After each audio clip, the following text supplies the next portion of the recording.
નમસ્કાર ખેડૂત મિત્રો, હું છું વિષ્ણુ કુડપરા અને આપ સર્વ મિત્રોનું હાર્દિક સ્વાગત છે મોજીલો ખેડૂત યુટ્યુબ ચેનલની અંદર। તો ખેડૂત મિત્રો, આજના આ વિડીયોની અંદર આપણે વાત કરીશું કે જીરાની અંદર પાસના પિયતમાં કઈ કઈ બાબતોનું ધ્યાન રાખવું જોઈએ, જેથી આપણે વીઘે 10 થી 15 મણનું ઉત્પાદન મેળવી શકીએ અથવા તો આપણે સારું એવું ઉત્પાદન મેળવી શકીએ।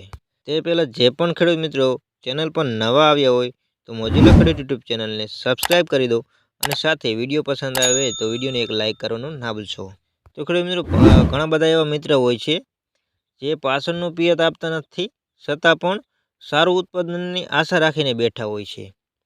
તો સારું ઉત્પાદન મેળવવા માટે આપણે પાછળનું જે પિયત હોય છે તે આપવું ખૂબ જ જરૂરી છે, જેથી આપણે સારું ઉત્પાદન મેળવી શકીએ।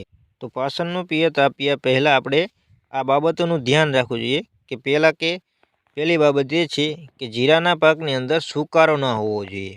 જો સુકારો હોય અને તમારે પાણી આપવું હોય તો તમારે પહેલાં સુકારાને જે છે તે અટકાવવો જરૂરી છે। જો સુકારો અટકી જાય તો તમારે પિયત આપવું જોઈએ અને સુકારો જો ન અટકાય તો પિયત નથી આપવાનું। સુકારો જો ન અટકાય અને તમે પિયત આપો તો સુકારો જે છે તે આખા ખેતરની અંદર, આખા તમારા જીરાના પાકની અંદર ફરી વળે। ત્યાર પછી બીજું કે વાતાવરણ જે છે તે સારું હોવું જોઈએ। જો વાતાવરણ ખરાબ હોય તો પિયત આપવું નહીં અને વાતાવરણ સારું થાય ત્યાં સુધી રાહ જોવી ખૂબ જ જરૂરી છે। જ્યારે વાતાવરણ સારું થઈ જાય ત્યાર પછી પિયત આપવું। અને ત્રીજા નંબરની બાબતમાં કે તમારી જમીન ભેજવાળી છે કે નીચાણવાળી। જો તમારી જમીન ભેજવાળી હશે તો તેમાં સુકારો આવવાની ચાન્સ વધારે રહેશે અને જમીન તમારી ભેજવાળી નહીં હોય, નીચાણવાળી હશે તો તેમાં સુકારો આવવાનો કોઈ ચાન્સ નહીં રહે, કેમ કે તેમાં પાણીનું જે ભેજ હોય છે તે જમીનમાં નીતળી જતું રહેતું હોય છે, એટલે સુકારો આવવાનો કોઈ ચાન્સ રહેતો નથી। તો તમે આ ત્રણેય બાબતોને ધ્યાનમાં રાખીને પિયત આપી શકો છો। અને તમે પિયત જ્યારે આપો છો તો તેમાં સાથે શું શું આપવું જેથી સુકારો ઓછો આવે તે તમને જણાવું। તો તેમાં સૌથી પહેલાં 20-20-0-13 ખાતર વીઘે 10 કિલો, જેમાં 20% નાઇટ્રોજન આવે છે, 20% ફોસ્ફરસ આવે છે અને 13% સલ્ફર આવે છે।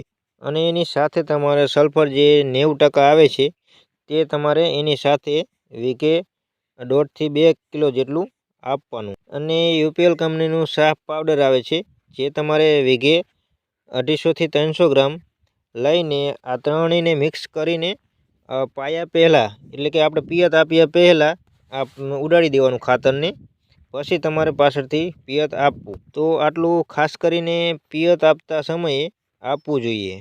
તો અત્યારે તમારું જીરું જે પરિસ્થિતિમાં છે તેના કરતાં આટલું કર્યા પછી બમણું ઉત્પાદન તમે એમાં મેળવી શકો છો।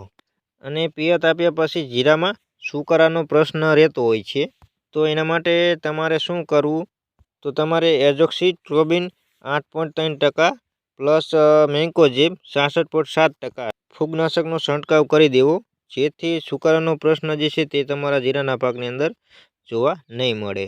અને આપણે પાછળના પિયત આપ્યા પછી સુકારા સાથે કાર્ય પણ આવવાની સંભાવના ખૂબ જ રહેતી હોય છે, જેને આપણે કાળી ચરમી કહીએ છીએ।